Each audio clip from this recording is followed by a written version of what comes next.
હિન્દુ ધર્મ અનુસાર જ્યારે પણ પૃથ્વી પર અધર્મ વધે છે ત્યારે ભગવાન વિષ્ણુ સંતુલન પુનઃસ્થાપિત કરવા માટે વિવિધ અવતાર લે છે। તેમનો અંતિમ અને 10મો અવતાર કલ્કી અવતાર માનવામાં આવે છે।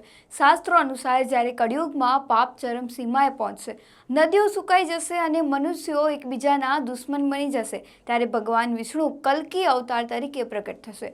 ધાર્મિક ગ્રંથો અનુસાર કલ્કી અવતાર સંભલા નામના સ્થળે જન્મશે। તેમના પિતાનું નામ વિષ્ણુયાસ હોવાનું કહેવાય છે, જે એક તપસ્વી બ્રાહ્મણ હતા। પુરાણોમાં ભગવાન કલ્કીનું વર્ણન સફેદ ઘોડા પર સવાર તરીકે કરવામાં આવ્યું છે, જેનું નામ દેવદત્ત હોવાનું કહેવાય છે। તેમના હાથમાં ચમકતી દિવ્ય તલવાર હશે અને તેમની ગતિ વીજળી કરતાં પણ ઝડપી હોવાનું કહેવાય છે।